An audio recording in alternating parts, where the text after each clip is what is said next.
What's happening, my people? It's Cat Sports again. Back for another afternoon with the family. Now, as usual, before I get started, let me give a shout out to the JBT community. It's just boxing talk.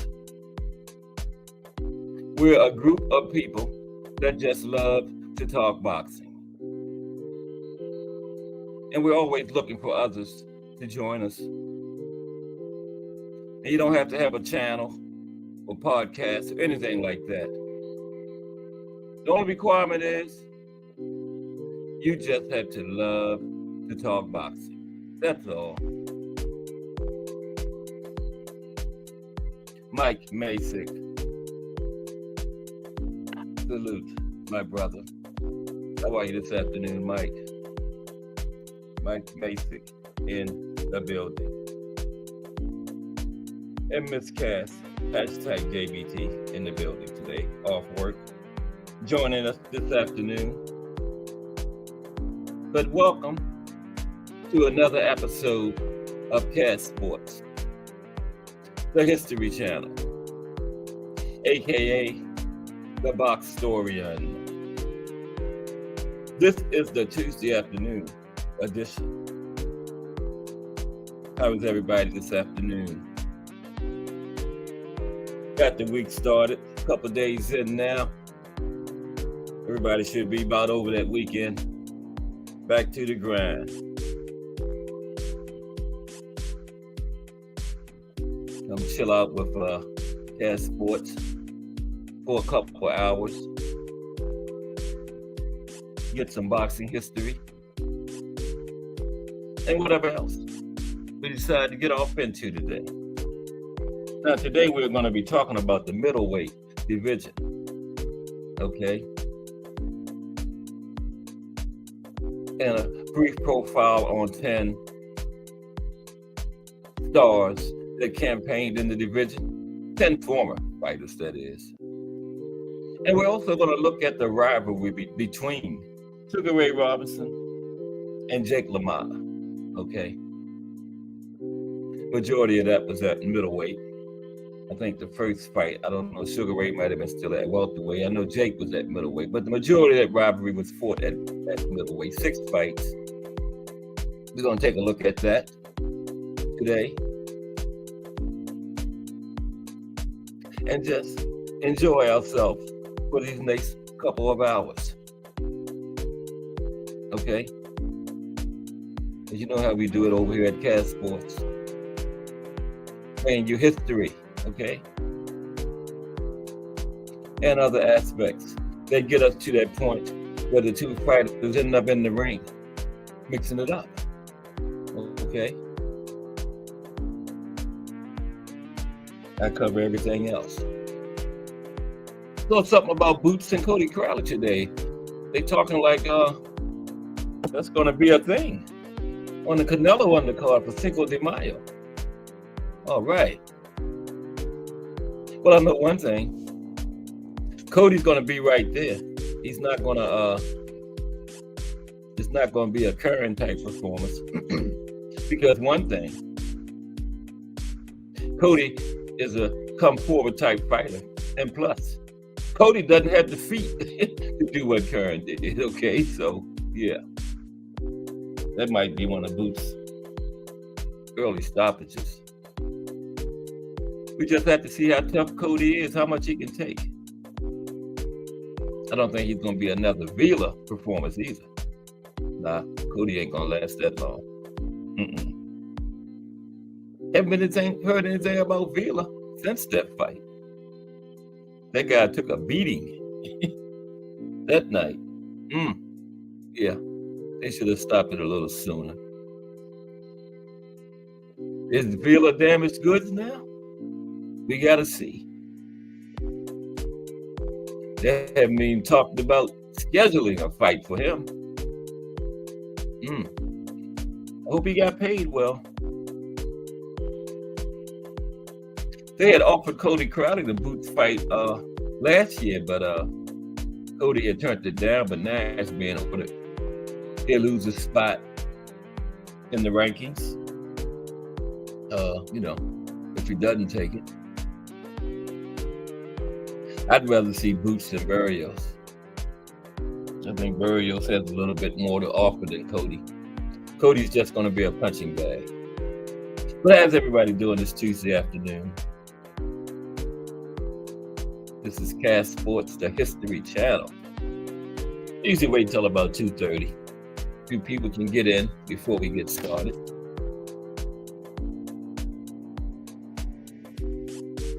Just enjoying the day. Early in the week.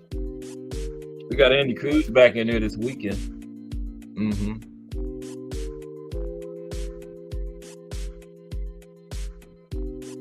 Then they're talking about Boots back in May. Heard somewhere the face of boxing is going to be making an announcement in the next couple of weeks. Uh-oh. Who will it be? The Ghost? Frank Martin? Well, it's not going to be Pitbull because he's already occupied. So, yay. I didn't really want to see Pitbull, to tell you the truth. Although Tank does owe him a knockout, but nah. Everybody knows what would have happened if he would have had both his hands at 100%. So, yeah, we don't need to see that. Even Pitbull knows. Pitbull was willing to get back in there and get knocked out just to get that bag. Because the face of boxing is the stimulus check. Even Carter Ben was trying to get paid and got upset when Tank turned him down. They say Conor was upset. He wanted that stimulus check. Sorry, Conor. He'll try somebody at welterweight in your division. Okay, like maybe the winner of Boots and Cody Crowley. How about that, Conor? Or Mario Barrios. Excuse me. I would have Mario Barrios winning that fight against Conor. Yeah. I think Mario's without corner. But yeah, we're in good shape with the boxing. No pro box this week. This is the off week. It'll be back next Wednesday. Yeah. Boxing is back on Saturday. And we had a card from Japan on Saturday. I was kind of shocked. Because, they're always on Tuesday. Yeah. Got the fight from Japan on Saturday this week. Alejandro Santiago, Monster's little brother, Takuma, has one of the belts that Monster dropped. Alejandro also has one. Remember, he beat Nonito. Remo. Salute to Remo. Hashtag Let's Talk Fashion. Hashtag JBT. It's about time. We only went one day away from, not even a whole day, just a wake up from another. Hashtag Let's Talk Fashion tomorrow. All right. It is 2 o'clock, shorty, Remo. Yeah, and later on in the show, we want to know about that hashtag Let's Talk Fashion tomorrow. How we do it on Tuesday. Yeah. I'm going to make sure I make time for that. But salute to Remo in the building. Hashtag Let's Talk Fashion. Miss Cass. Hashtag JBT. Waving a pink hand. Salute, Miss Cass. How are you? Everything all right out there in the living room? You must be finished talking to Sierra. Okay. Yeah. Sierra is one of our girls. Yep. But yeah, we're going to be in the middleweight division today. Okay. A little history. Now, middleweight history was real vague because it goes way back to the 18th century into the bare knuckles era. Because, you get more of a history from the tweener divisions, the juniors and the supers, because they started more recently. Most of them aren't over like 30 or 40 years old. But when you get back to the other ones, the middleweights and the, the welterweights, lightweights, I forgot what they call them, the full divisions, whatever. you don't get as much of a history because they are way back there. They started, the middleweight started in the bare knuckles era. So yeah, we're gonna have a little history on it though, and talk about Sugar Ray Robinson against Jake LaMotta. Their 6-fight rivalry they had. And Sugar Ray won 5 out of 6, but it wasn't. It was the fights were much closer than that. It wasn't like dominant. You would think it was dominated by Sugar Ray because he won 5 out of the 6, but oh no, those were all good fights. Okay, could have been 3-3. Couple was close and one was controversial. Could have went Jake's way. A couple of them could have very easily went Jake's way. So yeah, Sugar Ray went in 5 out of 6 is very misleading. But we're going to talk about that in a few. Kind of wait for a little bit more of my people to come in here. Yeah, that's right, Remo. It's a must, and we're going to do it too. Yeah. 3:45. You must have read my mind. What I had planned. Yeah. And then I gotta hear this preview. Jay Hardcore is gonna be on there tomorrow. I'm not gonna miss that. We got Jay Hardcore from the Hangout is a part of hashtag Let's Talk Fashion tomorrow. Yeah. Can't wait for that. Yeah. But yeah, it looks like the boots, like I was saying a little while ago, the boots and Cody Crowley is a go. Looks like it's going to be on Canelo's undercard Cinco de Mayo. Cody will be right there for boots. He's not going to do a Kern because Cody doesn't have the feet to do the Kern type performance. So he's going to be right there. And we just have to see how tough he is. I don't think he's going to last as long as Vila, Vila was too tough for his own good. We haven't heard anything else from him since then. Is the guy still alive or what? Haven't heard a peep from him. Nothing about who he's planning on fighting, who he's trying to fight, nothing. But yeah, I don't think Cody's going to be able to withstand that punishment over, I got it inside of 6. 6 on down. To get him up out of there. Because Cody is a come forward fighter. He's gonna be right there, And like I say, he don't have the feet to do a Kern. So it's gonna be ugly. It is going to be ugly. What's up, Gregory Pratt? Hashtag JBT, aka GP, in the building. Salute. Yeah. We're in the middleweight division today, Gregory. GP, yeah. We're gonna do a little history, a little short history. Talk about Sugar Ray Robinson and Jake LaMotta, that 6-fight rivalry. The last one was a war, the St. Valentine's Day Massacre. Woo. And then, check this out. The second and third fights were 3 weeks apart. Imagine that, 3 weeks apart. Let's say what's today? The February 20th. Say they fought today. They fought again like March the 10th or something. 3 weeks apart. That's crazy. Of course, it was in the same place. They both probably never left. They were in Detroit. Yeah. Yeah. Virgil was injured. I didn't know that. Oh, okay. I did not know that. Yeah, Virgil moved up to 54 though, Remo. But I did not know Virgil was injured. How bad is it? Wow. Oh, yeah. He's injured, okay. Speedy. Now, Speedy's been out of the ring for a year. After that Vila loss must have really hurt him. You haven't heard nothing from Speedy, and that was on the Tank card, remember, in 2023, the first card of the year. What was that? January 7th, 2023, remember? So what is the deal with Speedy? Anybody heard anything from him? That loss to Villa must have really hurt him. Because remember, him and Boots was lined up to be Nate, remember? But Speedy dropped the ball. Speedy got beat. Kind of like Wilder did with the Joshua situation, on the day of reckoning, Had everything set up for the next fight, and when somebody gets beaten, that's it. Boots ended up fighting Villa. I think Boots would have beat Speedy, but Speedy wouldn't have took the beating that Villa took, because Speedy would have been able to move, and he wasn't going to be standing right there in front of Boots like Villa was. So, yeah.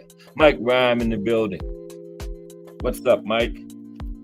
Good to see you, bro. Welcome to another episode of Cast Sports, the History Channel, a.k.a. The Boxtorian, a.k.a. 2 o'clock Shorty. I'm all of those, okay? Plus, I got my government name, too. What's that, like four names? Yeah. A.K.A. my government name. Yeah. Yeah, Mike, he's talking about Barrios is, Virgil was 154, right? Now, Barrios didn't move up, did he? He's talking about Virgil, yeah. Right. Yeah, because remember he fought the guy with the aneurysm last time, and Tony Weeks did another one of his stoppages. That was at 154, right? Remember? Toward the end of last year, we got another Tony Weeks special. But then we found out the guy had an aneurysm, so everybody was on Tony at first, but then when we found that out, we was like, thank you, Tony. Wow. But has anybody been punished for that or anything? Putting the guy in there with that condition? I haven't heard anything. That was crazy, wasn't it? They must have trying to make Virgil look real good, like killing a guy in the ring or something.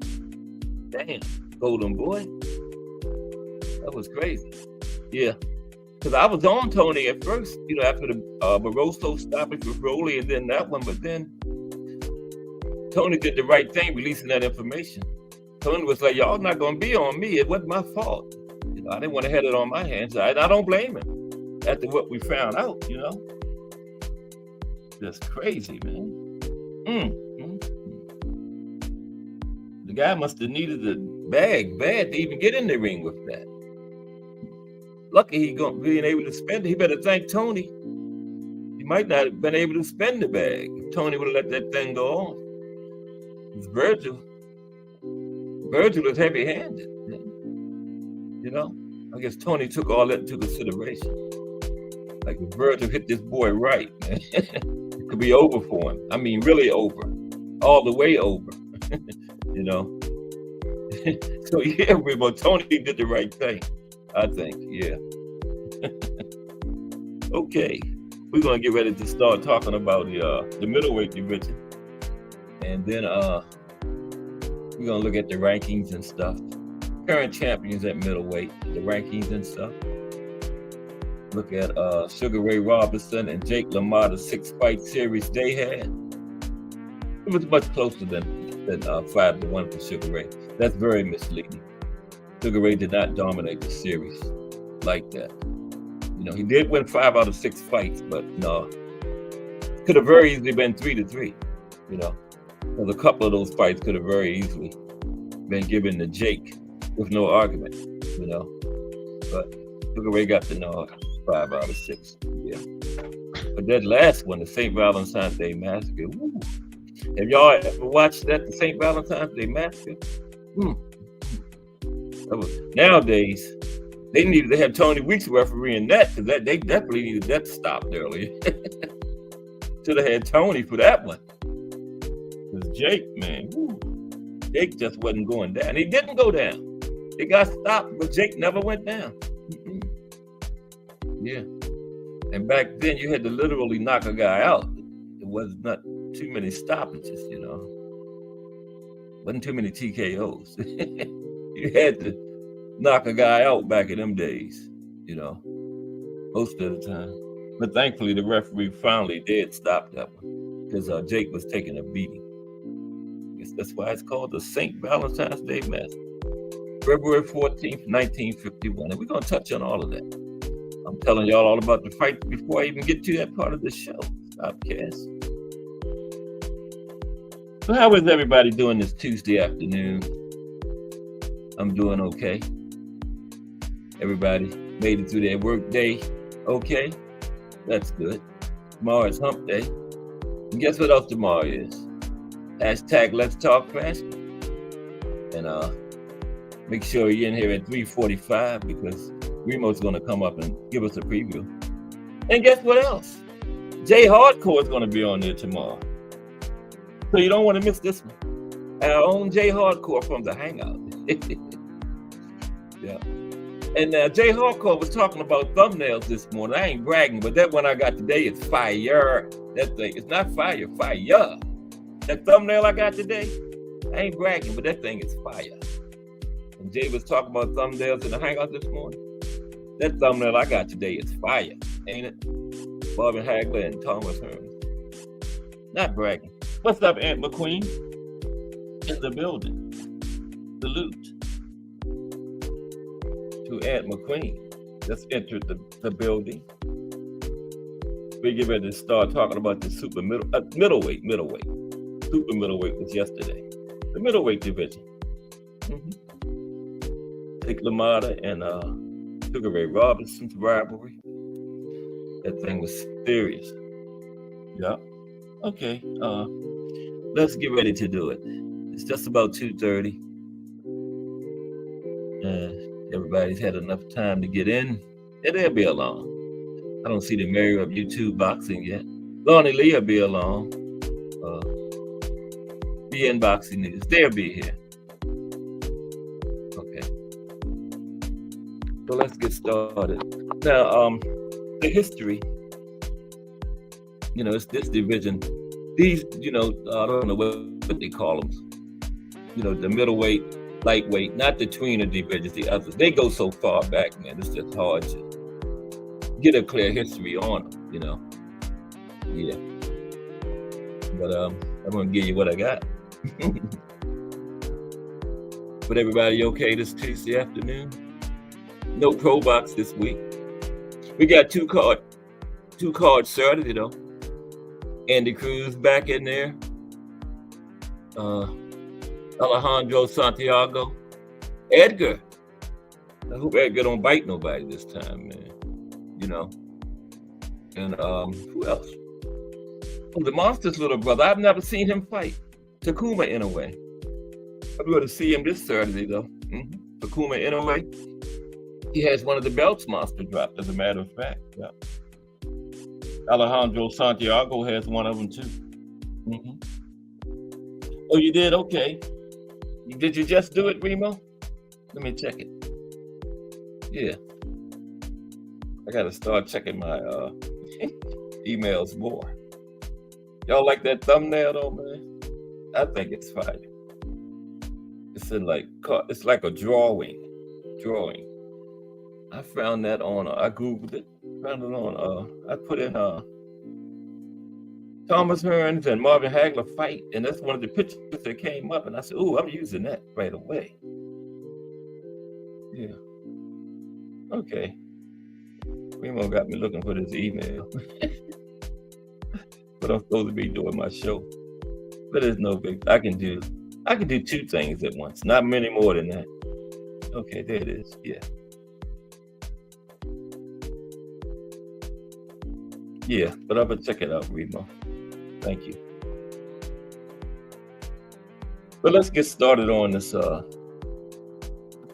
talk about it when you come up, Remo. Let's get started on this show. Okay, it's 3:30, 2:30. Middleweight division. Okay, y'all ready? Let's do this. Okay, Remo says Josh. Okay, I'm not even in the chat. Josh Taylor versus Catterall press conference. Okay.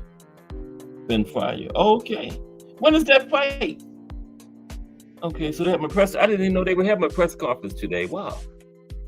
Hmm. When is that, Remo? Oh, yeah, old school ain't old school probably working. Yeah, if he wasn't working, he'd be in here. But the middleweight division, now like I was saying, the early boxing history is less than exact, right? But the middleweight designation seems to have begun in the 1840s. Ooh, I thought it was a little later, but it's 1840s. Okay. Now, in the bare knuckles era, right? That's when it begun. In the bare knuckles era, like I was saying. Now, the first middleweight championship fight was between Tom Chandler and Dooney Harris. This was in 1867. Okay. Now, Chandler won, becoming known as the American middleweight champion. Okay. Now, the first middleweight fight, that was bare knuckles. Tom Chandler won that one. Now, the first middleweight fight with gloves may have been between George Full James and Jack Dempsey. Now, that's not the other heavyweight Jack Dempsey, no relation. That's the first known middleweight fight without gloves. Okay. Don't even have a year. All right. Now, yeah. And that was between George Full James and Jack Dempsey. Not the heavyweight, no relation. Okay. Now let's look at the current champions and the rankings in the middleweight. I like to do that too, since we're on middleweight, right? Okay. Yeah. That's why I can't use my camera, because I'm always looking down a lot with a lot of information here. So it's better to do it like this. You know. Yeah. Now, I can't find the current chat because I got notes. But how is everybody today? Doing all right? Yeah, we're gonna talk about the St. Valentine's Day Massacre, all of that stuff. Okay? Yes, we are. Bear with me for a minute here. Okay. Yeah, Charlie Burley is in here too. He was one of the murderous road fighters, remember? One of the most avoided fighters in the history of boxing. Okay, you think Boots is avoided? That's nothing compared to what Charlie Burley went through. Okay, now the current champions at middleweight. The WBA is Eris Landy Lara. WBC is still Jamal Charlo. IBF is Janabek. Okay. Okay. I'm not attempting his last name. Y'all know who I'm talking about. Janabek. Okay. He is IBF. Janabek has the IBF and the WBO. Okay. And wait a minute.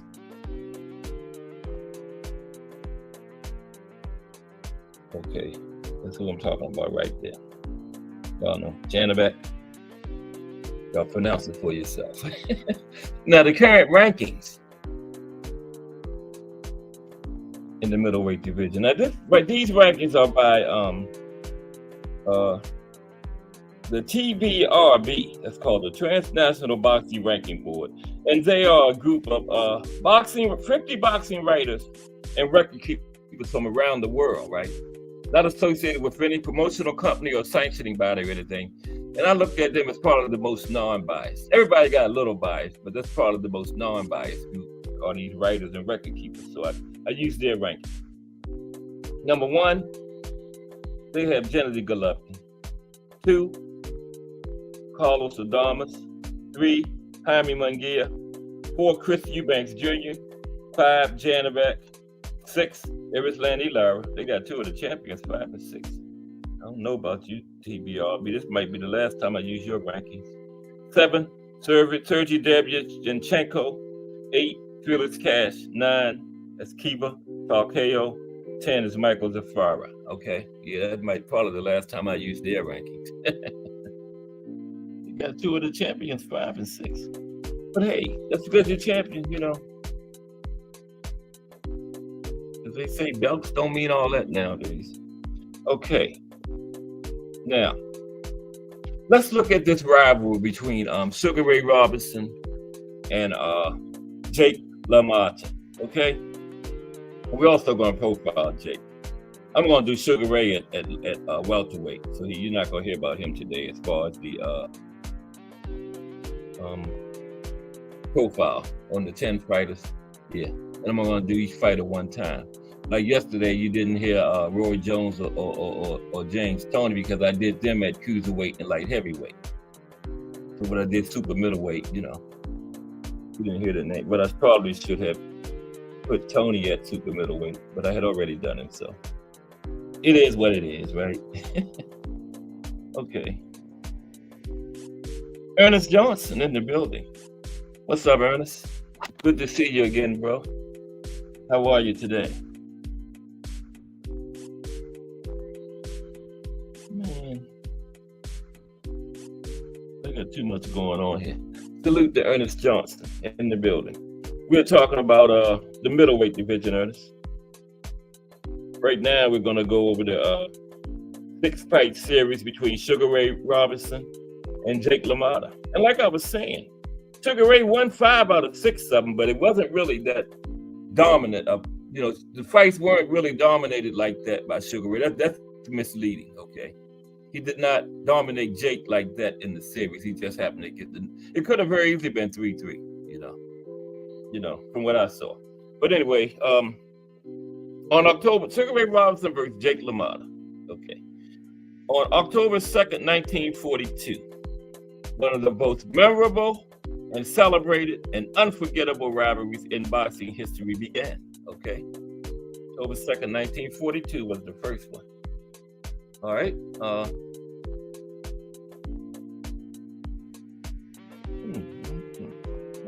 Okay. Sugar Ray Robinson and Jake LaMotta met in a 10-round non-title fight. Okay. Neither one of them knew it at the time, but each man had found his most tested rival. Okay. They never imagined what they was going to go through against each other. The first 10-round non-title fight. Now, fight number 1 was won by Robinson. Okay. After LaMotta scored a first-round knockdown, Robinson was angered and boxed brilliantly after being dropped. Okay, Robinson sent LaMotta home with a wide points loss. This fight was Robinson's debut performance at Madison Square Garden. Okay, now, LaMotta got his revenge in the rematch. February 5th, 1943 in Detroit. Okay, LaMotta scored a heavy out of the ropes knockdown against Sugar Ray. And it was in the 8th round, and it was a rough round for Sugar Ray. Okay. Now Sugar Ray barely beat the count, and he was saved by the bell. And then LaMotta basically beat Sugar Ray up over the course of the last couple of rounds. And this time, it was Jake who sent Sugar Ray home with a wide points loss on his record. Now this fight was Sugar Ray's first loss, dropping his record to 40-1. He had won his first 40, okay? Now check this out. Amazingly, fight number 3 was just 3 weeks later. Remember, fight number 2 was February 2nd, I believe, February 5th, 1943. Guess when fight number 3 was? February 26th, 1943. 3 weeks later, man. Of course, it was in Detroit again, because I guess neither one of them probably didn't leave. It was only 3 weeks, right? I don't know how that became to be arranged 3 weeks later. But anyway, it was 3 weeks later. Now, Sugar Ray got knocked down again. This was the 3rd fight straight that Jake dropped him, right? Jake dropped Sugar Ray 3 fights straight. Now, and this was the closest fight of the first 3 by far. And remember, I was just saying, Jake could have very easily got the nod in this one. So what I'm saying, when you see that Sugar Ray won 5-1 in the 6 fights, that is very misleading, okay? Because Jake could have very easily won this fight. So it was very much more competitive rivalry than 6-1. Now, Robinson's superior boxing got him the close decision, but Jake felt he was robbed. He thought he won that one. I kind of did too. You know, anybody y'all seen that fight? Jake Sugar Ray 3? Yeah. Okay, Lonnie Lee in the building. Salute, Lonnie. Lee, good afternoon. Lonnie Lee has finished his Tuesday off and in the building with us. Good to see you on this Tuesday afternoon, Lonnie Lee. Welcome to another episode of Cast Sports, the History Channel. And that's Lonnie Lee, hashtag JBT, by the way. Just boxing talk. JBT community. Just a community of people that love to talk boxing, that's all. And that's Lonnie. I get ready to say salute to Lonnie again. I saw you on the phone, then I saw you on the laptop. I get ready to greet you again. But yeah, seriously, Jake could have very easily got the nod in that third fight. Okay. And again, when you see that 5 out of 6 for Sugar Ray, that is very misleading. These fights were much more competitive. Very competitive fights. Okay. Okay. Now, after that, there just had to be another fight between them. And of course, there was. Fight number 4. Well, they didn't, they waited a little bit longer than 3 weeks this time. Fight number 4 was 2 years later on February the 23rd, 1945 in Chicago State. No. Back in Madison Square Garden. Back in Madison Square for number 5, okay? Now, this fight here was the final 10-round matchup between the two. The first 3 was 10 rounds. Now, they had never fought for the title yet through the first 5 fights. This was the final 10 round in between them, okay? And this was the first matchup between them where Sugar Ray didn't go down, okay? So like I'm telling you, that 5 out of 6 for Sugar Ray is very misleading. He was down on the mat the first 3 fights, okay? And the 4th fight was the first one where he didn't get knocked down, okay? First fight, he didn't taste the canvas. But he still, Sugar Ray wound up winning by unanimous decision, fight number 4, okay? Now, Sugar Ray, now Jake won number 2, right? Yeah. Now Sugar Ray had won 3 of the 4 fights between them, but the rivalry wasn't over, okay? You would think he won 3 out of 4. But like I've been telling you, they both knew that he got 3 out of 4, but that was very misleading. All 4 was very competitive fights. So they hooked up for number 5, okay? This one was in Chicago Stadium. When was this? September 26, 1945. A few months after the 4th one. Not 3 weeks. Okay. September 26, 1945. Now, this one was arguably the most controversial of the entire 6 fights, okay? The scoring proved very controversial, okay? Robinson got a 12-round split decision, okay? One judge gave it to Jake. And after this decision was read, the crowd booed very loudly. And many boxing historians, experts, and fans believe Jake got robbed again, okay? Jake thought he got robbed in the 3rd fight, and he also think he should have had this one, the 5th one. Okay, that's what I'm saying. That could have very easily been 3-3 instead of 5-1. Okay, and after Sugar Ray, of course, got the decision, but after that, later on, after the series was over, Sugar Ray said fight number 5 was the toughest and hardest fight out of the series. Was fight number 5. Okay, that was after the thing was over with, after all 6 something. Okay, and then came the final fight. It was called the St. Valentine's Day Massacre. Okay? This fight was also back at Chicago Stadium. February 14th, 1951. Valentine's Day. Okay? The anniversary was what? Last week. 51, what is that? Like 70. That was the 74th year anniversary, 73rd year anniversary, something like that. Yeah. 2024, 1951. Ain't that 73 years? Yeah. That was just last week, February 14th, 1951. This time they was fighting for the championship, okay? LaMotta had the World Middleweight Championship at that time. And I believe this was the only fight of the whole 6 that was for a title. Ain't that something? Yeah, I believe it was. Check on that, but I'm pretty sure it was. If it wasn't, 5 would have been the other one, but I think this one was. Now,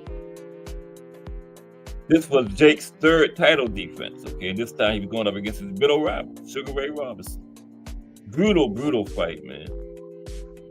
And Jake had already struggled to make the weight coming into the fight. So after like 8 rounds, he faded, okay? Then Sugar Ray took over, and he just pummeled Jake, man. It was like a sickening beating. Because remember, Jake had trouble making the weight, and he just faded. After like round 7 or 8, Sugar Ray just dished out a sickening beating. But he couldn't get Jake to go down, okay? And that's what I was saying. They needed Tony Weeks refereeing this one. They needed a stoppage bad. But it was hard to get a stoppage them days. Usually you had to knock a man out. Wasn't too many TKOs. But finally, this one was, if you got a TKO back then, it had to be a serious beating. And finally, this was scheduled for 15. They stopped it in the 13th round, okay? And truly brutal fight, man. And it's known as a boxing classic. And that was 6. And Sugar Ray won 5 out of 6. But yeah, it could have very easily been 3-3 because Jake, I thought Jake won the 3rd fight and the 5th fight. Yeah. Sugar Ray won 1st, 2nd. No, Sugar Ray won 1st, 2nd, and 6th.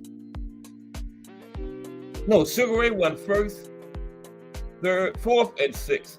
Jake, we did win the 2nd. I thought he also won the 3rd and the 5th. So I thought it was 3-3. Okay. Now, that was the end of the rivalry. It was over. Okay. And it had taken over 10 years to complete these 6 fights, right?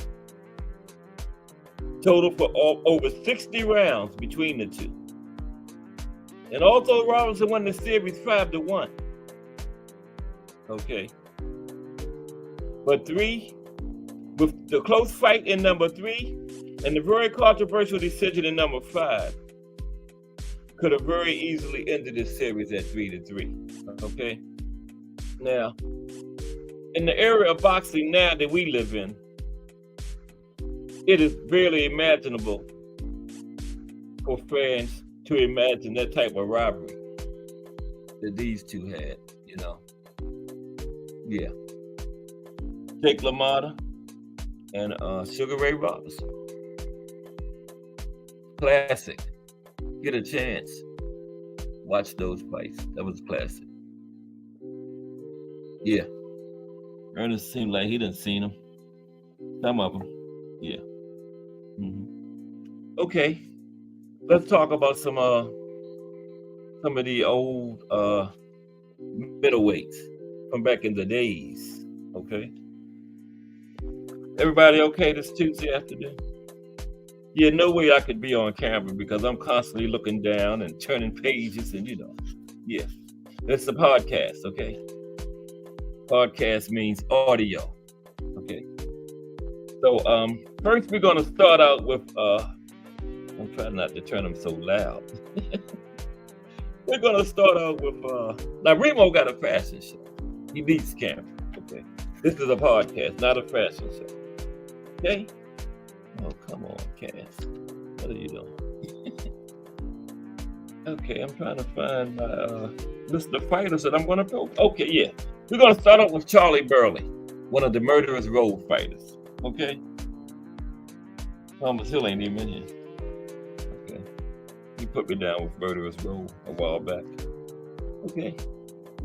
Charlie Burley. Did I say Thomas Burley? I meant Charlie Burley. Right. Now, Charlie Burley's career went from 1936 to 1950, okay? He had a total of 97 fights. He compiled a record of 83 wins, 12 losses, 2 draws, and 50 knockouts, okay? Now, he was born in Bessemer, Pennsylvania, okay? And he is often remembered as the most avoided fighter in the history of boxing, okay? Most avoided fighter of all time. And he never won a world title. Now, this was a direct result of the fact he fought in an era when African American fighters were discriminated against when it came to being granted title opportunities.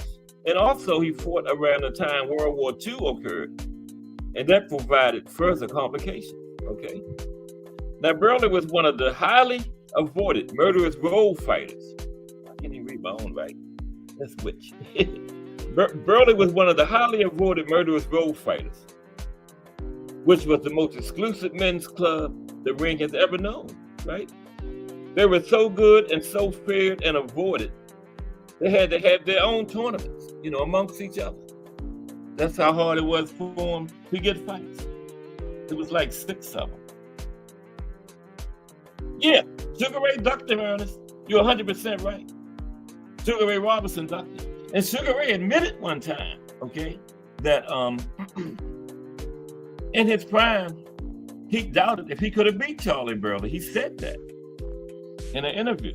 Sugar Ray Robinson said in his prime, he didn't say doubt, he said he's not sure he could have beat Charlie Burley.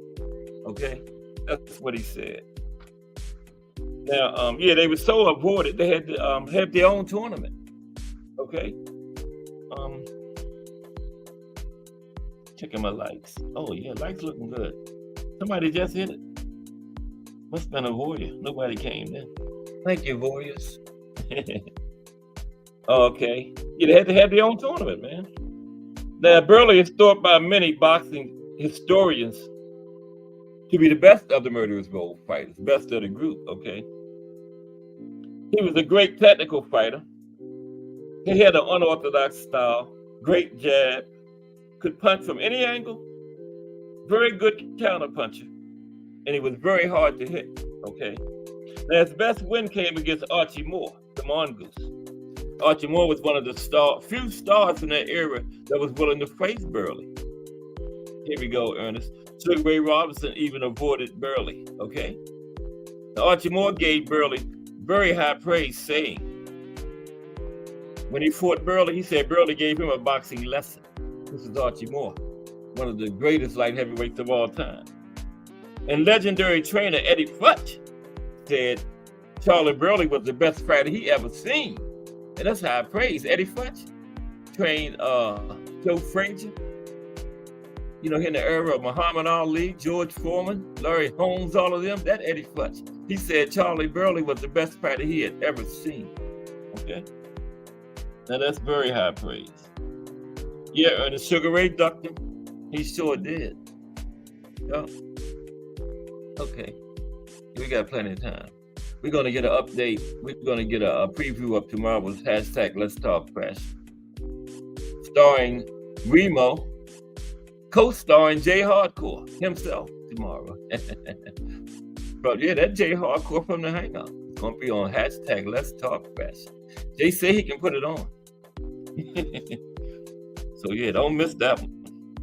All right.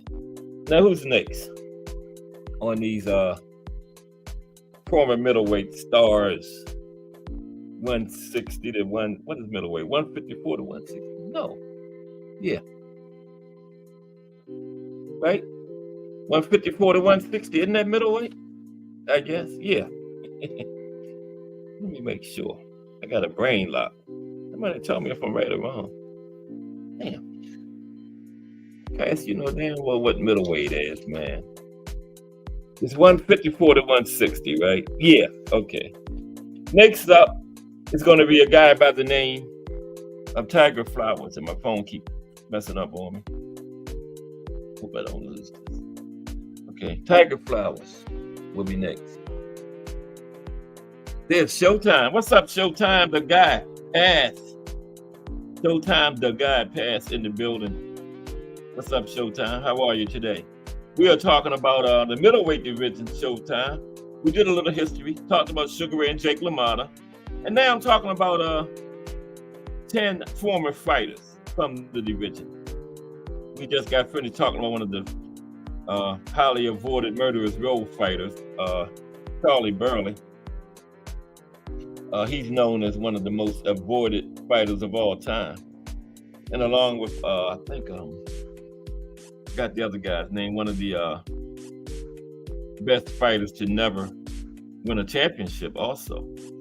Henry Marsh, I forgot his name. I don't think he had a championship either. But next up is Tiger Flowers.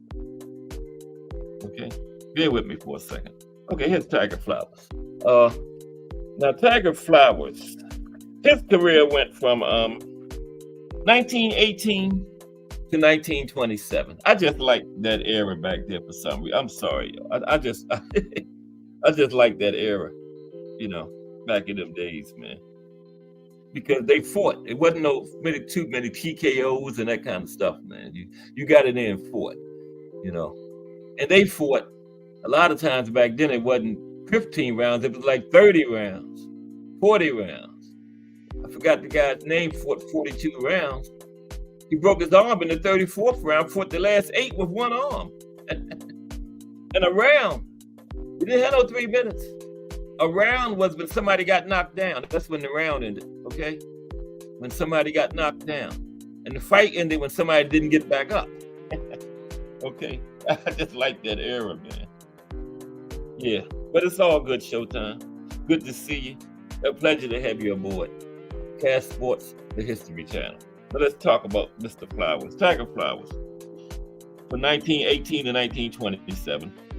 Okay? He had a total of 42 fights. All right.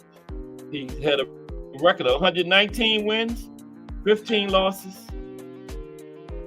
8 draws. That's a lot of draws, isn't it? 8 draws, 55 knockouts. Okay. Tiger Flowers. That's 142.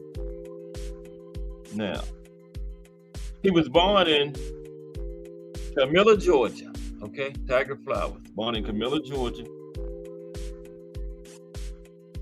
That's right, Mike. You had to beat the champion. There wasn't no handing out belts and all that kind of nonsense. Like now, I counted them. Last year, it was 17 weight divisions and 80 men's champions, 60 women's champions. No. You might have had, back at that time, you had the New York State Athletic Commission champion, and you had the NBA, the old WBA. That was it. There wasn't no interims and supers and champions in recess and regulars, none of that. And you're 100% right, Mike. You had to beat the champion.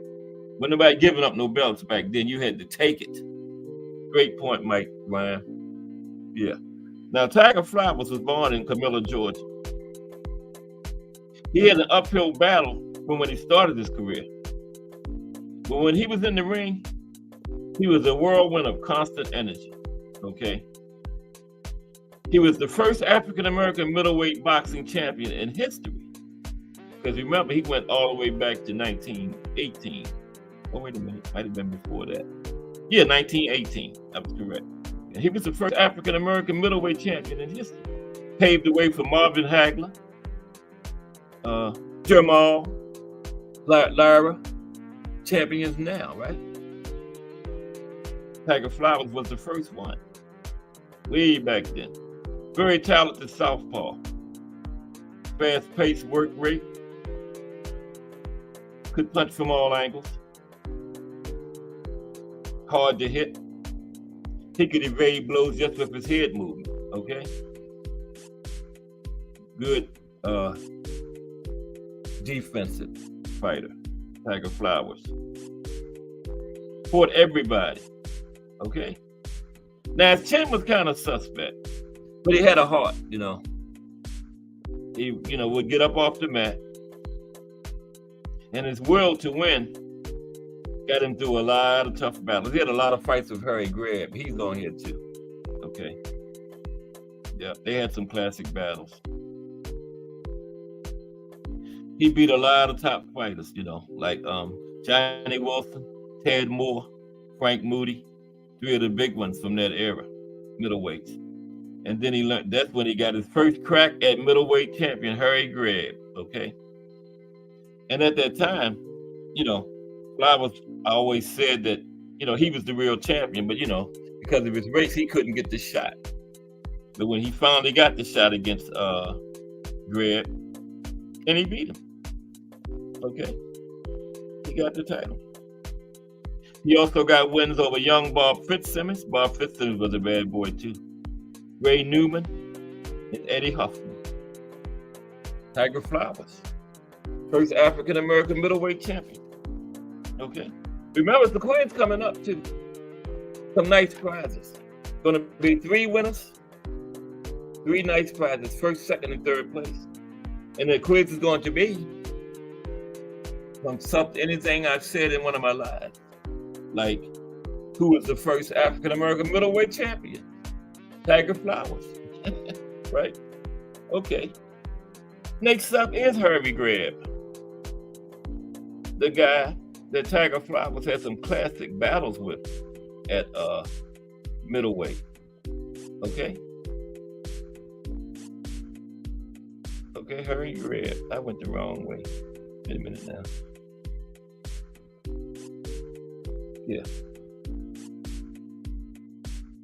Yeah, we're gonna get Remo up here. It's just 3 o'clock. Okay. Might get Remo up here a little bit earlier. But before we go, at least by 4:45, we're gonna get Remo up here and give us a preview of tomorrow's hashtag Let's Talk Fashion. Okay. Okay, here's Harry Greb, next up. Now Harry fought from 1913, 1926, of course, the same period with Tiger, because they had some classic battles. Now Harry had, now these guys fought a lot back then too. Remember, Tiger had 142 fights. Tiger had 119 fights. Okay, he had he ended up with a record of 108 wins, 8 losses, 3 draws. He had 49 knockouts. Okay.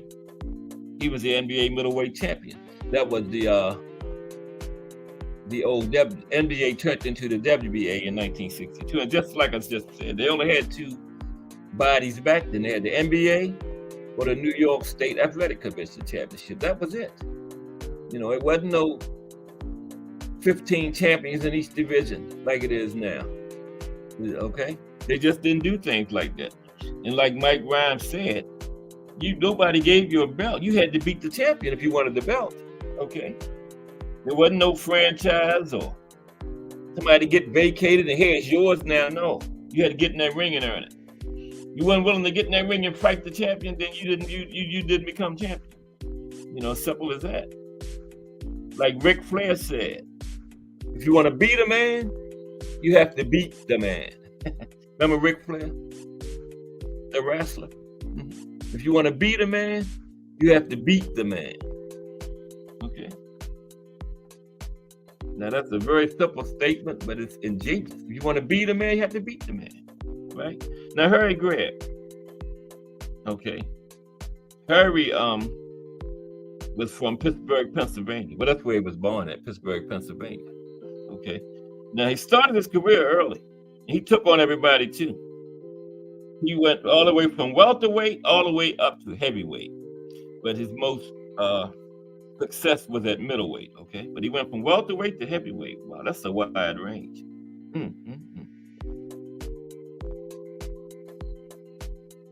Now he's a perfect example of the old saying: the best defense is a great offense, right?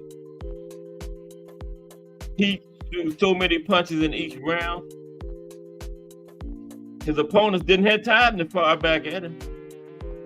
They was constantly trying to deflect and get out of the way of his shots. So in his case, the best defense was his offense. They call him the Pittsburgh Windmill. Had fast hands and feet. And like I said, threw a huge volume of punches.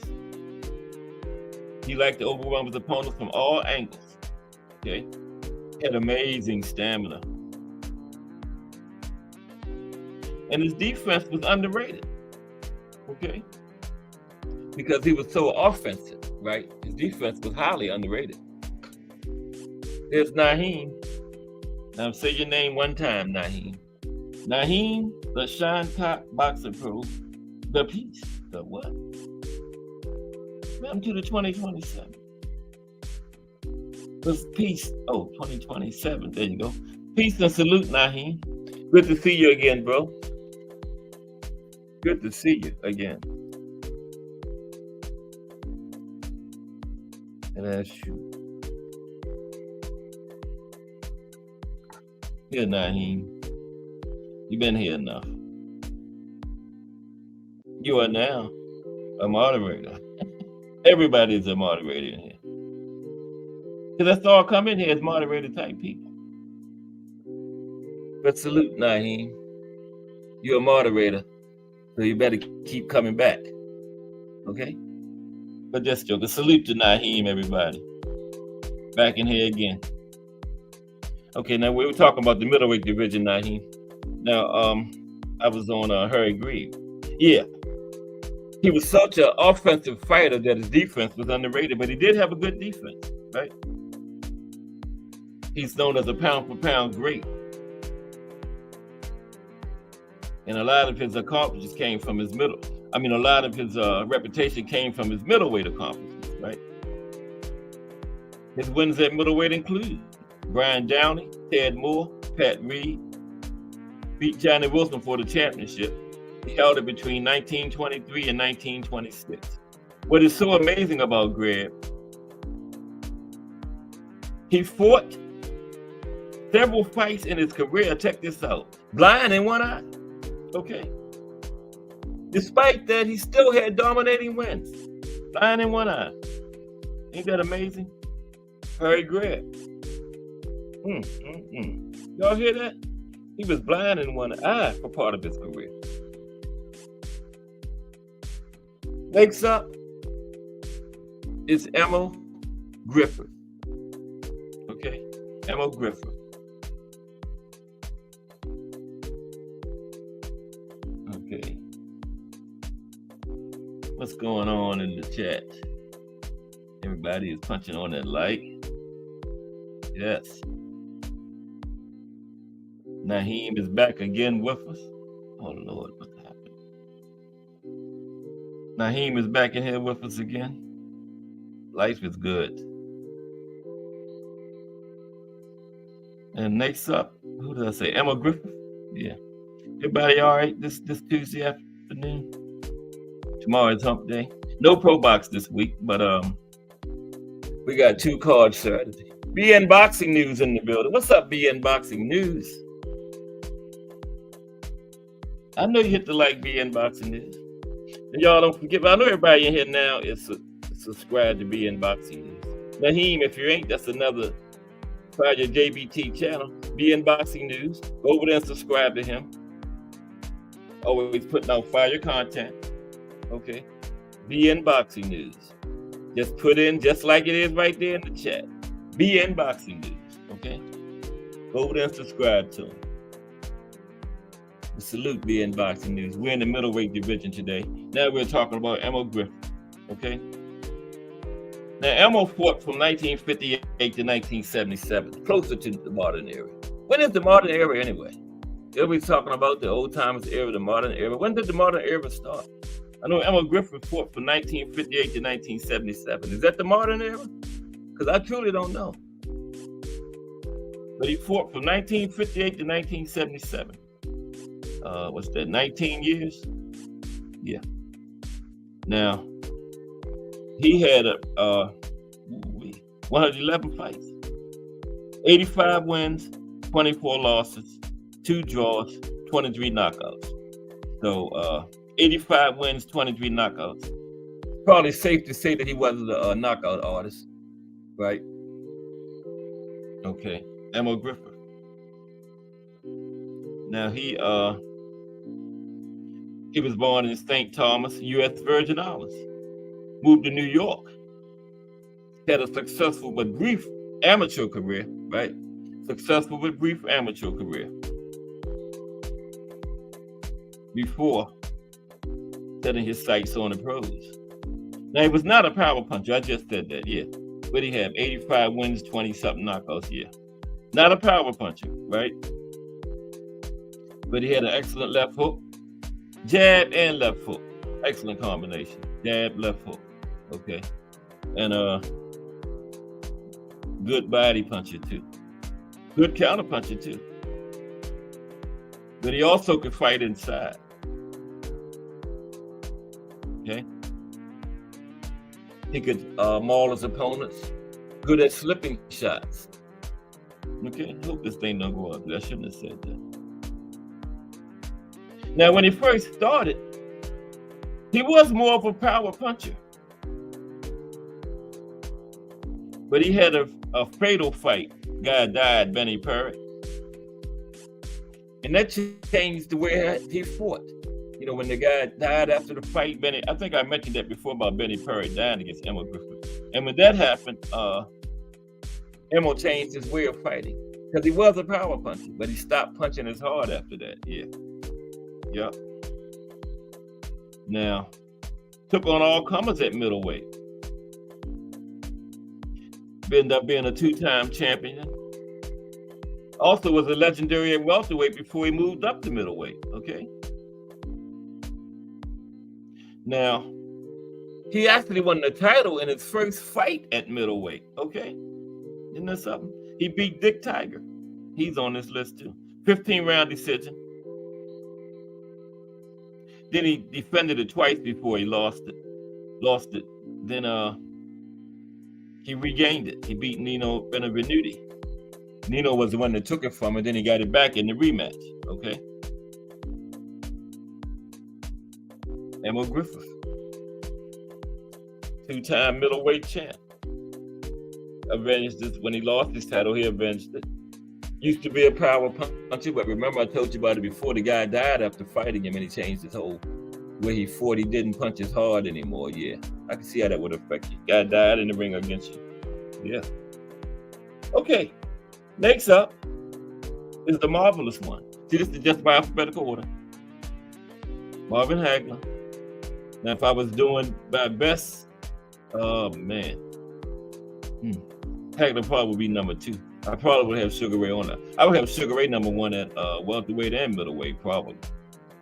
But that's why I'm not doing best. I'm just doing 10 good former middleweights in alphabetical order. And next up in the number 5 position is Marvelous Marvin Hagler. Yep, Marvelous Marvin Hagler. That's him on the thumbnail. And remember Jay Hardcore was talking about thumbnails this morning? I think that thumbnail I got is fire today. What y'all think about that thumbnail? Put it in the chat. Y'all like that? That thumbnail? I put in Google, because I was doing middleweight, I put in Marvin Hagler versus Thomas Hearns, and that's what came up. It's like a painting. I said, oh, I got to use that. That is fire. Not fire, fire. That is fire. Come on, y'all like that thumbnail? Give me some feedback on it.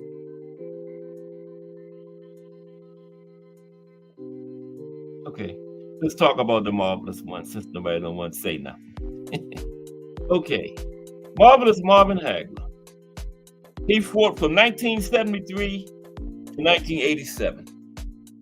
Probably would have fought longer if they hadn't cheated him over his title against Sugar Ray.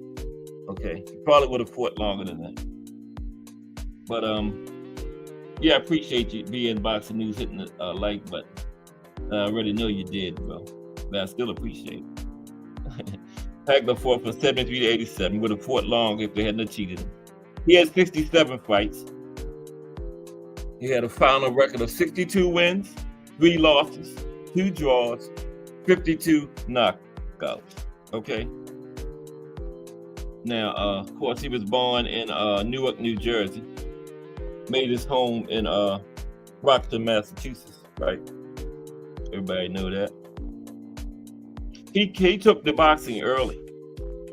As an amateur, he won 55 of 56 fights. Okay, 1 loss as an amateur.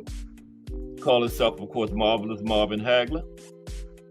He was a tough southpaw with an iron chin, knockout power in both hands. Just ask Thomas Hearns. Okay, he could fight both on the inside and outside. And Hagler had an unbreakable will. Okay. Now, if you ever watched the fight, Hagler fight, you will see this. He got better as the fight went along. Okay. He would break fighters down bit by bit. You know, one of the best guys I ever seen at breaking somebody down over the course of a fight was Marvin Hagler, man. Good at making adjustments too. He had those brothers, was his trainers? Oh man, I can't remember their names, but they were had to be some excellent trainers. Marvin was one of the best guys at breaking people down over the course of a fight, and he was also one of the best at making in-fight adjustments. So that's the adjustment part is like a salute to your trainers too. You know, I can't think of their names. Anybody know their names? Ernest, those brothers that trained Marvin Hagler. I know Bruce Gaston. No, he ain't in there. But yeah, Marvin was great at making in-fight adjustments, and he was a lifelong middleweight. Started his career at middleweight, finished at middleweight. Not many fighters do that, you know. Took him a long time to get the title shot. Now he got a draw against Vito Antuofermo, right? You know, a lot of people thought he won it, but then he got the shot against Alan Minter, and people went crazy after he won that one. You know, they was more mad. They was trying to hit Minter too. They was over there in England. Them UK fans was mad when he lost that title. They was trying to get him with them bottles too for losing. They had to escort Minter out of the ring. Not just Hagler. They had to escort Minter out of there too. They was mad at him. You said couldn't no black guy beat you, and you let him come over here and beat you that bad like that. Then he said something like, "Oh, I didn't mean it that way. I meant that black guy can't beat." What's the difference? That was a hell of an explanation why I didn't see no difference. But it was all good. Marvin Hagler and Alan Minter became very close friends. You know, after they retired, yeah, they became real close friends.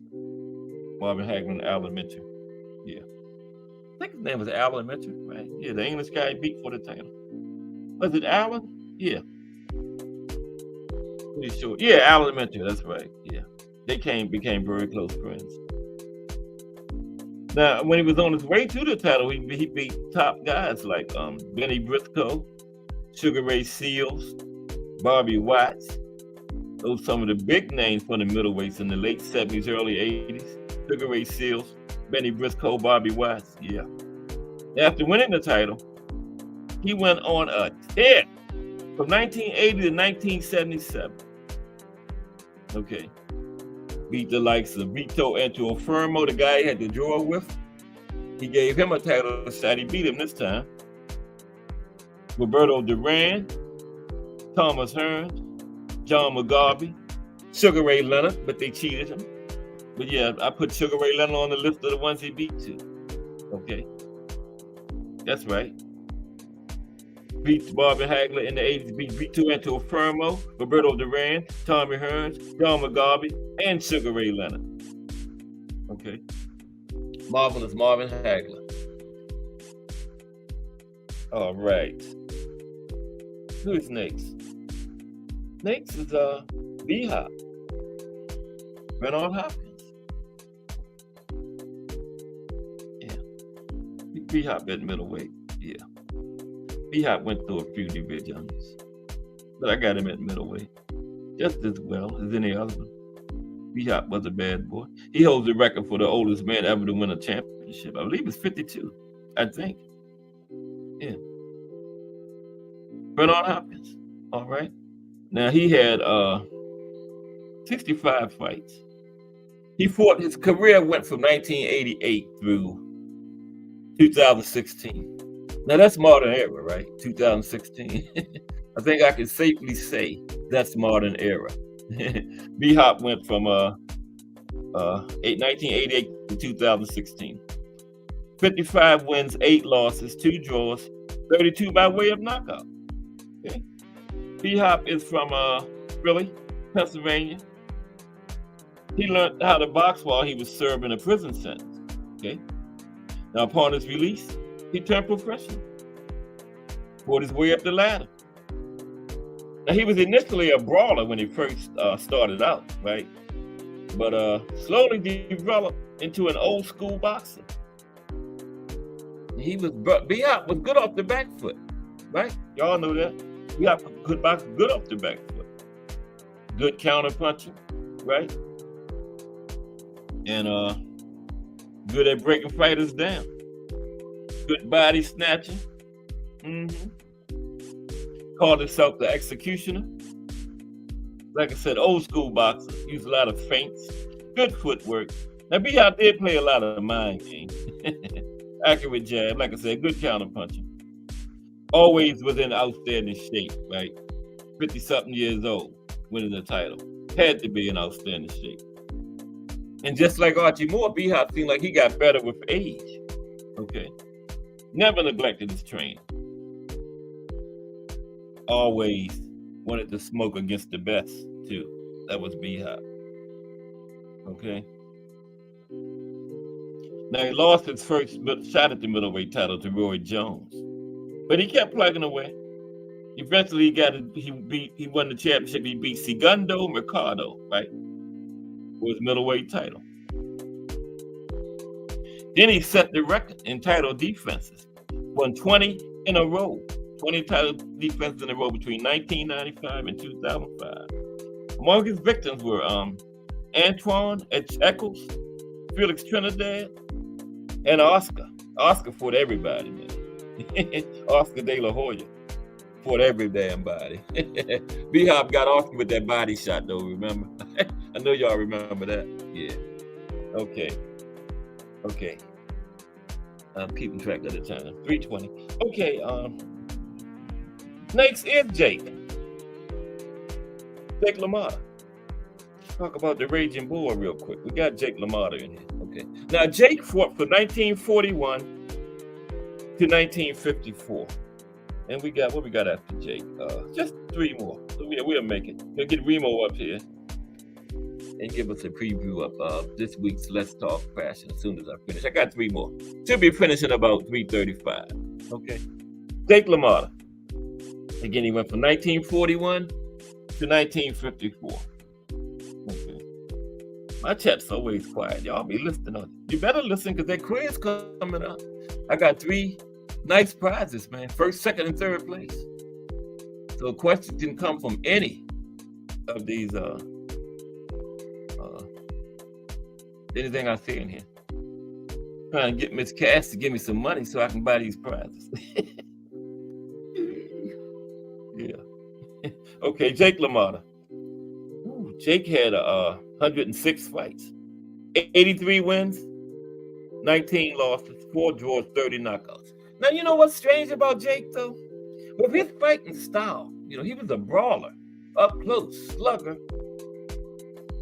Out of 83 wins, but you would think he would have more than 30 knockouts. Is it just me, but isn't that kind of odd? For a fighter with the style Jake fought, they only have 30 knockouts in 106 fights, 83 wins. I just thought that was kind of weird when I was taking my notes this morning. Yeah. A fighter with the style of Jake LaMotta with only 30 knockouts. But anyway, he's defined by his rivalry with the great Sugar Ray Robinson. Okay. He was the first man to defeat Sugar Ray. Sugar Ray was 40-0 when Jake stopped him. And, Sugar Ray is considered by many to be the best of all time. Now, the Hollywood film The Raging Bull showed Jake LaMotta's dark and troubled existence, right? Y'all seen that movie? Pretty good movie. I've seen it a few times. I actually went to the movies and saw it when it came out, but now it's all over TV and stuff.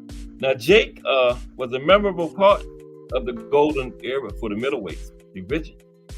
Around that time he fought 40s, 50s. That was the golden era for the middleweights. Like the 70s was for the heavyweights.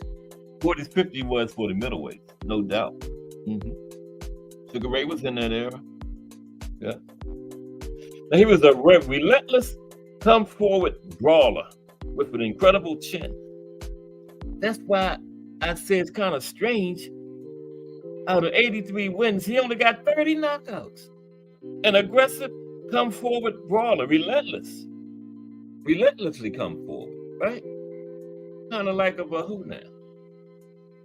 Like Matias, but not with the power of Matias, obviously. But he fought that style, but he only had 30 knockouts. I just thought that was kind of strange. Now, Jake took as much punishment as he dished out. He was in some incredible brawls, man. Yes. Let's look at the Valentine's Day Massacre, the 6th fight with Sugar Ray.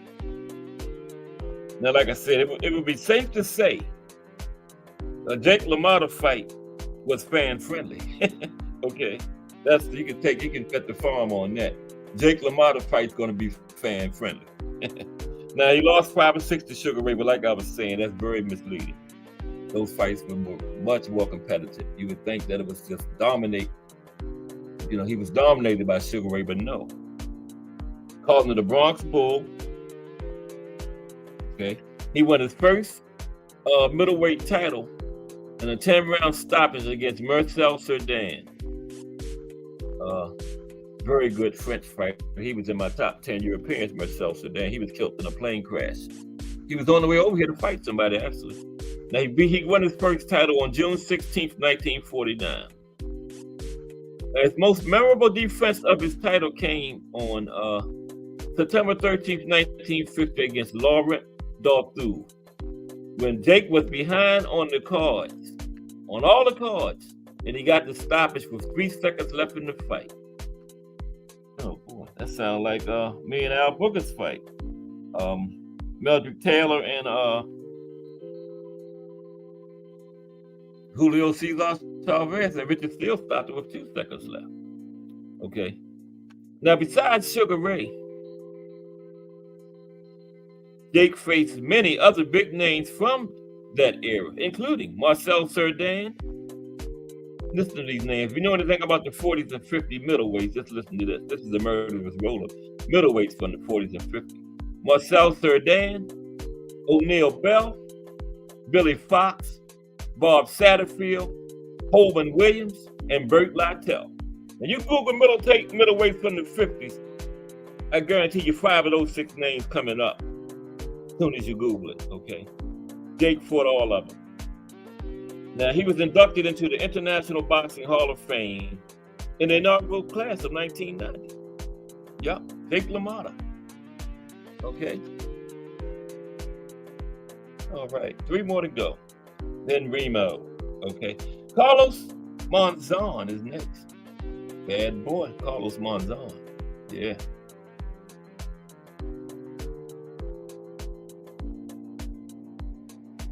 Not you, B-Hop. Did you? Get out the way. Carlos Monzon. Now, Carlos' career went from 1963 to 1977. I guess that's around the modern era, right? Yeah. Now, Carlos had 99 fights. Why didn't you fight one more and get 100, Carlos? He won 87, lost 3, 9 draws. That's a lot of draws, though. 9 draws. Wow. 59 knockouts. Okay. Okay. Carlos.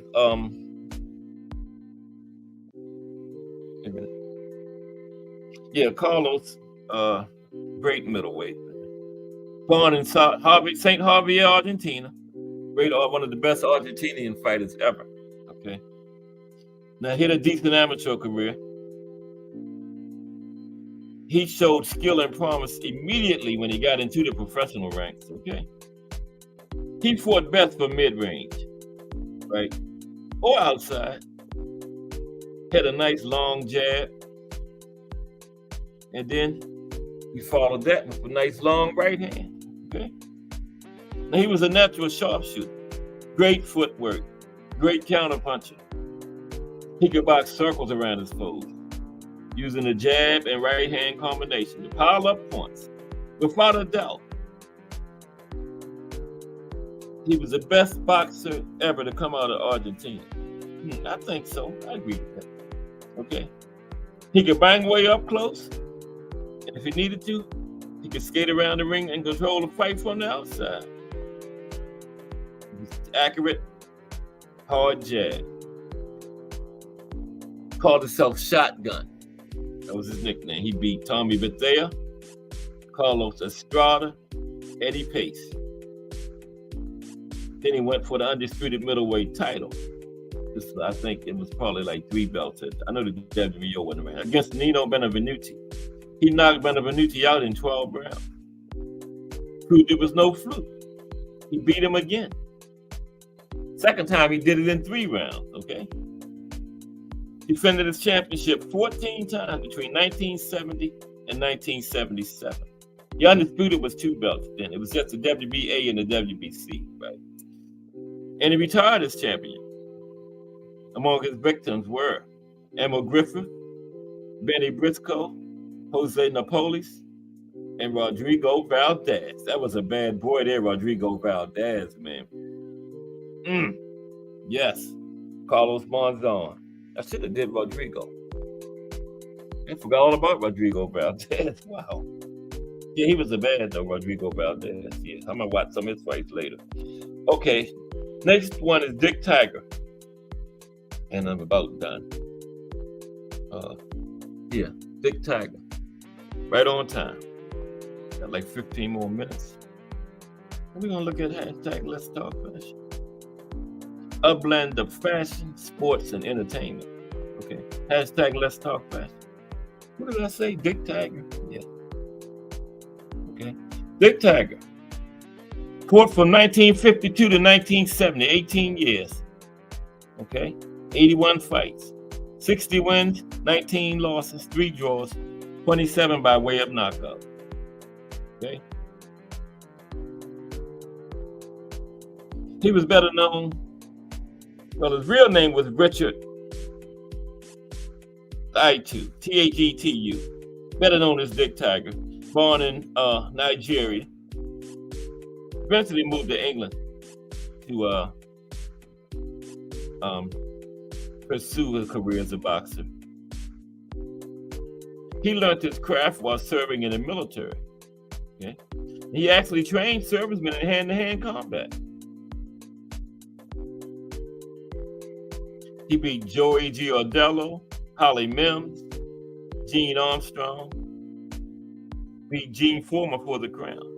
Gene Foreman's brother was the first super middleweight champion in history under the old WAA, World Athletic Association, okay? Yeah. Okay. And Dick Tiger beat him. He also beat Henry Hank. He was an aggressive puncher, loved to throw lots of leather to the head and body, okay? Excellent at changing levels. Had a great chin too. And he also was always in great conditioning, had a never quit attitude. Legendary, man, Dick Tiger. Loved to come forward. And he would throw every punch in the book when he was in there. Very high punch volume. And he would throw from unconventional angles. His fights was, again, he's another fan-friendly fighter, okay? Would stay up on you. He wasn't trying to allow nobody to stand back and pot shot. Devin couldn't have did enough with him because Dick Tiger would have been on a fighter like Devin. Dick Tiger. Last but not least is Mickey Walker. Okay. Mickey Walker. Last but certainly not least on the list of heavyweights. And of course, tomorrow is going to be junior middleweight. Okay. Going all the way through the weight classes. Okay. Looks like everybody's sticking around. So, you must be enjoying yourself. I know I'm enjoying myself. On this Tuesday afternoon. No Pro Box this week, unfortunately, but it'll be back next week. Back on Wednesday, I believe. Okay, Mickey Walker. Back from my favorite time of boxing. He fought from 1919 to 1935. What's that, 16 years? He had 118 fights, 94 wins, 19 losses. 117, excuse me. 94 wins, 19 losses, 4 draws, 60 by way of knockout for Mickey. Okay. Now Mickey was from Elizabeth, New Jersey. Now, he basically learned how to box after he had already became a professional, okay? Like on the job type thing. Now, he slipped up a few times before he reached contender status. Didn't have a very extensive amateur career, okay? Called himself the Toy Bulldog. He loved to mix it up. Definitely a brawler. Attack the head and body. Try to make opponents lose their will. Okay. Now, as he got into his career, his skills developed up nicely. Had a powerful left hook. Good defensive fighter. Good at blocking shots, slipping punches. As he was coming in to swarm his opponent. Had a lot of success in the welterweight division also. But his biggest success was at middleweight. Okay. He had first battle with Bert Kalima, Lefty Cooper. And he got his first title shot against, guess who? Harry Reid. He was the welterweight champion at the time. And he lost a close decision to Harry Reid. Eventually, he got another shot, this time against Tiger Flowers. He beat Tiger Flowers. All these guys is on my list. It was a razor close 15-round decision between Mickey Walker and Tiger Flowers. That's a good fight to watch from back in that era. Mickey Walker against Tiger Flowers. Yeah. Okay.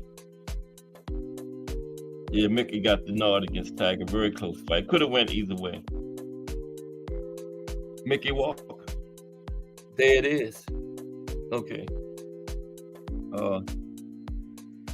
Tomorrow will be junior middleweight. Okay. As we go through the divisions, little history and then profile 10 former fighters from these divisions.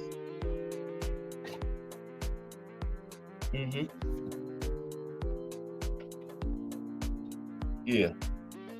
Now, junior middleweight is another what we call trainer division. So we get more history from them because they don't go back as far as the divisions like, middleweight, welterweight, lightweight, heavyweight. The juniors and the supers are more recent. So, yeah. Because like middleweight, they couldn't even really find too much history on it. Right? Everything was like, we think. We think this is when we started. We think this was the first champion. But junior middleweight, I should be able to give you a little bit more history on it, And 10 good fighters, junior middleweight, all putting the link in. All former fighters, Yeah. The guys, like I said yesterday, if I'm still have my channel 40 years from now, then the Canelos and the Buds and the Boots and the Earls, Deontay Wallace, I'll be talking about them. Okay. But right now, it's the old retired guys. It's their time. Okay.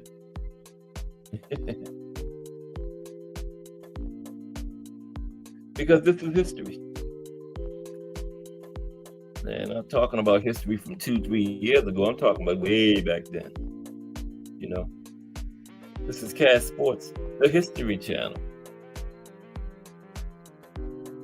AKA the Box Story. I got that name from the mayor of YouTube. I don't know where he's at today.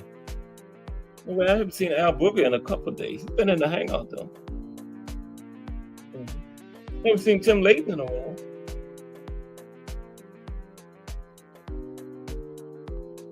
But it's all good. He'll be back, I guess. But I'll still be here. Okay. I used to talk to myself. So I'll still be here. Me and one other person. Just hit the light. So I have 2 lights, me and that other person. It's all good. I know old school is working. Yeah. So he would be here if he wasn't working, Just Do Boxing is here. Just Do Boxing been listening. Yeah. He always listening. Yeah. I guess he's getting ready for his show. Coming up at 4 o'clock. What is it, like 20 minutes, 25 minutes, something like that. Yeah. And I'll be gone. But I hope you enjoyed this couple hours. We're gonna get Remo up here in a minute as soon as I get this link right, and you're gonna tell us what's planned for tomorrow's hashtag Let's Talk Fashion. I know Jay Hardcore is gonna be featured in it. Yeah, like a guest star. Yeah, that Jay Hardcore from the Hangout. It's gonna be on hashtag Let's Talk Fashion tomorrow. They said he can put it on. But we're gonna see tomorrow. Yeah. That's gonna be fun. Yeah. That is going to be fun. Okay, here goes the link. But salute to Just Do Boxing, everybody. He'll be on in like 20 minutes. Okay, and I'll be gone in like 20 minutes. Okay, yeah. Okay, here it is. Bing. What happened? Oh, there it is. Yeah. Okay. I think that's right. But everybody doing okay this Tuesday afternoon? Second day of the week. Everybody back into the work week, back into the groove. You know. Got 2 fight cards this weekend. We got Andy Cruz back in action. Yeah. Yeah, Andy, yeah, Remo will be up in like about 5 minutes or so to give us but that's just for anybody who want to come up. Yeah, Andy Cruz this weekend for his 3rd fight. Of course, Andy came out of the gate at 10 rounds, remember? And they talking like Boots and Cody Crowley's going to be a thing on the Canelo, what do they call that? Pico de Mayo thing. Yeah. Saying Andy Cruz and Cody Crowley is the go for that. I saw that somewhere this morning. Click the link. What do you mean?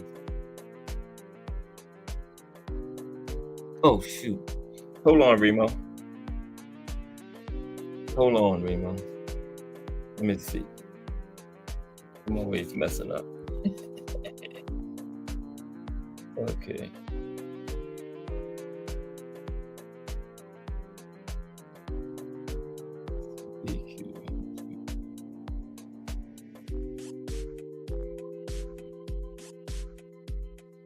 I don't know.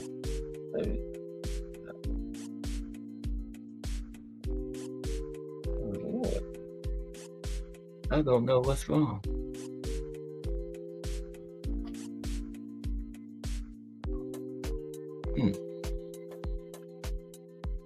Oh, Lord. Let me find out something here. Okay. I'll be ready by, we got 3 minutes, Remo.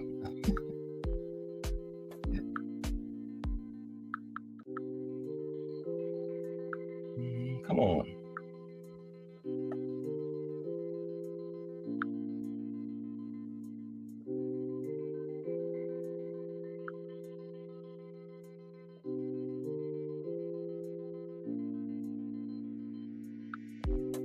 Oh, Lord.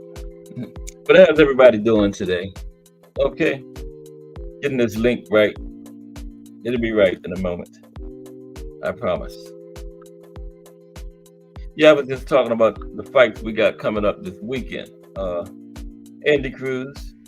We got a card from Japan that's going to be on Saturday. Isn't that something? Yeah, it's going to be on Saturday. Wow. You know, they usually on Tuesday morning.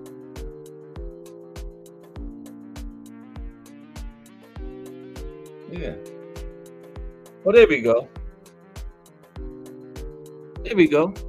Okay. What was wrong, Remo? I'm one of the coolest nerds you know, man. Don't worry about it. Okay.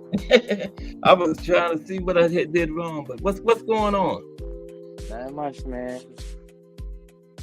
Yeah. I got What we got for tomorrow? I got a good one in store for everybody. Being that it's Okay. February, we starting off Black History Month in fashion, and we're gonna be highlighting the 80s, the 90s, and the 2000s by using one Black designer during each of those eras. Starting with Everyman, we starting with Kalkana, and then the late Virgil Abloh.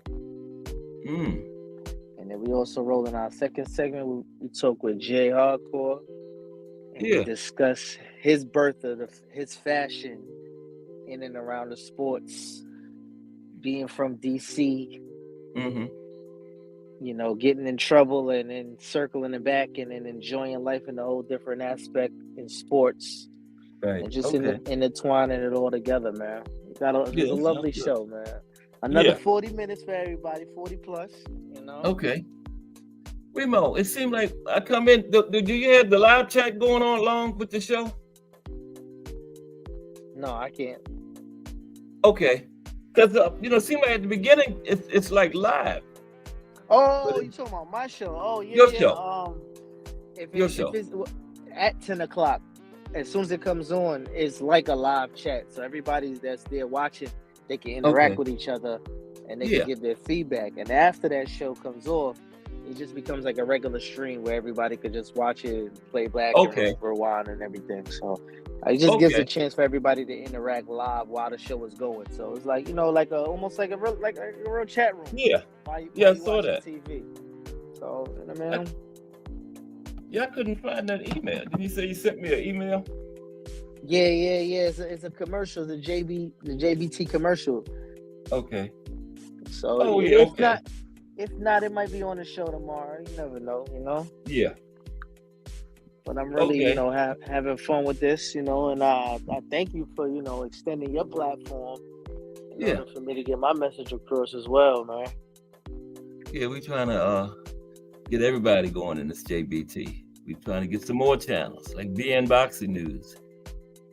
Boxing Menu Podcast been going live, but he don't have no regular time. He just been like experimenting. I caught him a couple times. Yeah.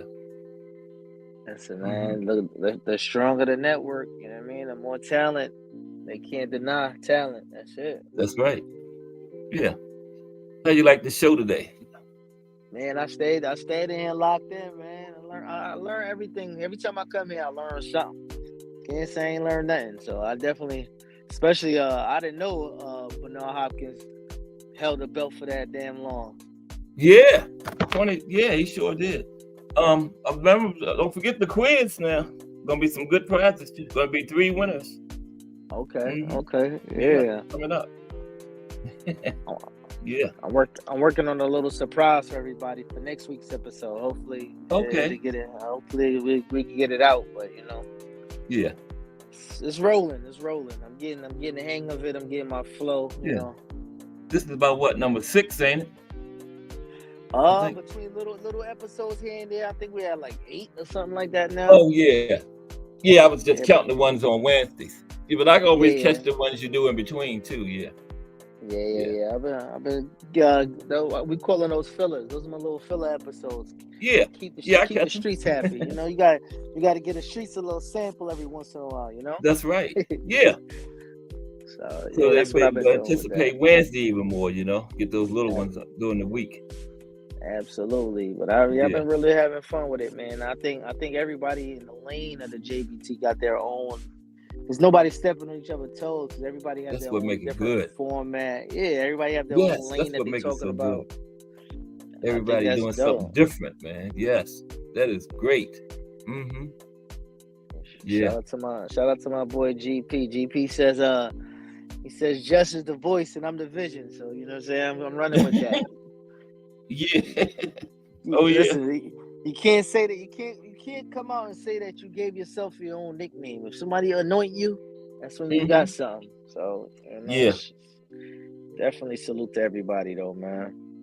Yeah, Thomas Hill gave me the Boxtorian. I like that.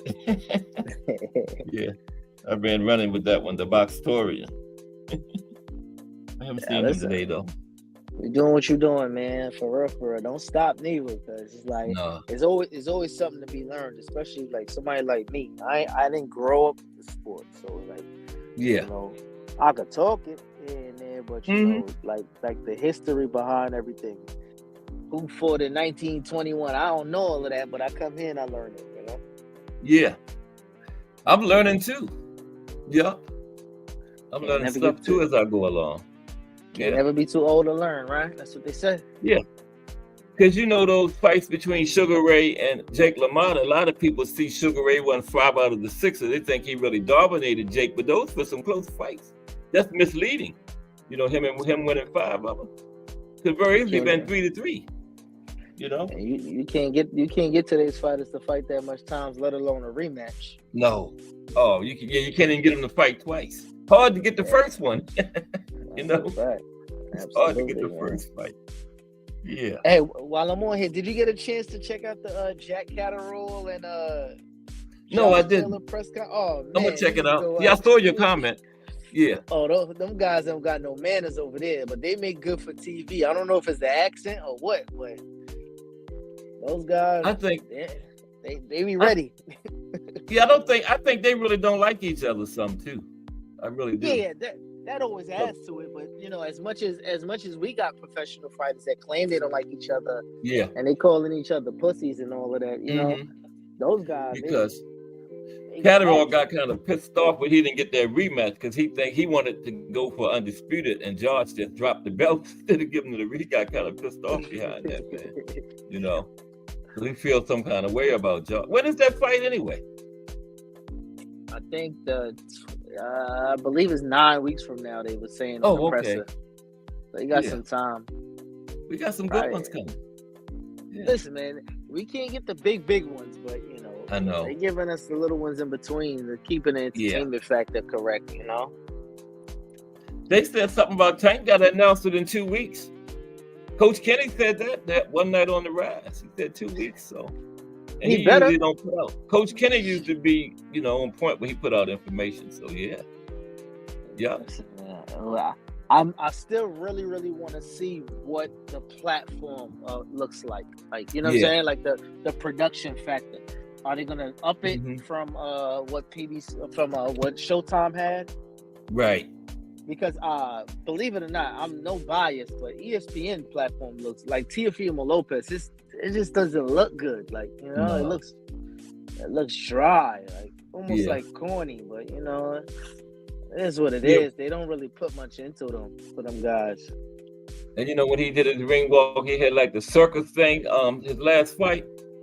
Yeah, it wasn't even. He should have had his father in a clown suit or something. That would have been perfect. That would have worked out, something like that. Them boys is crazy, man. I know. You know? Yes. Yeah, but everybody think it's going to be Tank and the GOAT, Frank Martin. It should be. I think that'll satisfy a lot of the critics that they were saying like he don't fight black guys. I know. He only fight flat-footed Mexicans, you know. Right. Because it adds up. You know. And then it's not like he's pulling somebody out of the weight class, like, you know. Nope. And if he was good enough to fight Shakur, he damn sure should be good enough to fight Tank. Yeah, fight Tank. Everybody was down with that. Him and Shakur. Mm-hmm. Yeah, that's what I say. I don't take nothing from it. I think it's a good fight, and they should do that. Yeah, I think so. And it adds up because they say Tank got an announcement in 2 weeks, and Frank also said he had something big coming. So it adds up, you know. Even real quiet, and to walk away from the Shakur, you ain't never hear nothing from him after that. So if he left that negotiation and got in the lab, it's gonna be a good fight if they do fight. Yeah, I think so. Frank will make it go for a while. Tank will figure him out, but Frank will make it last for a little while. Yeah. Frank never been on that stage at the big lights, and you know. That's true. That is very true. Yep. That shit matters because you know, and I used to play ball. It's a difference between playing in an empty gym and playing in front of 1,000 people. You know, howling and screaming, especially on the road. You know. Yeah. And Tank showed them ankles last week, and I ain't seen no monitor, so that means Jay was saying it's gone. Yeah, I don't know what that means, but I guess he can move around more freely. I guess. Hopefully, it's time though. It's time because I ain't never see somebody. Well, listen, let me tell you something. If Tank would have fought in an ankle monitor, that would have been the most epic thing since he got game with Jesus' pops. Denzel I never Washington. thought about that. I never thought about that fighting in an ankle monitor. Yeah, that would have been something. Listen, wow. That would have been like one of those things in history that they talk about. That's really nothing, but it's something. You know. Yeah. That would have been it right there, man. Yeah, it would have. That would have been there, man. But man, once again, thanks for holding me down, Remo. man. Let me preview this, man. I know Just about to come on. Okay, right. To Just, y'all hop on with the boy, the voice of the streets. Yeah, I'm going over. All right, my brother. Appreciate you. Okay, Remo. I'll talk to you later. All right, man. All Good right. show. Yes, sir. That was Remo from hashtag Let's Talk Fashion. Coming up tomorrow at 10 a.m. Got a little preview. He got our boy Jay Hardcore on there with him, so don't miss that one. Okay. Just Do Boxing. BN Boxing News. Lonnie Lee, hashtag JBT. Ant McQueen. Ernest Johnson, Mike Ryan, Gregory Pratt, hashtag GP, also hashtag JBT, Mike Masick, and Miss Cass, hashtag JBT. And my guest for today was Remo, hashtag JBT, hashtag Let's Talk Fashion. Appreciate you, Remo. This is another episode of Cass Sports, the History Channel, in the books. And once again, I appreciate everybody for continuing to rock with my growing channel. Dopo domani. That's Italian for see you tomorrow, I think. I will see everybody over at Just Do Boxing in a couple minutes. Peace.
Turn the thing on. Doing a J Hardcore.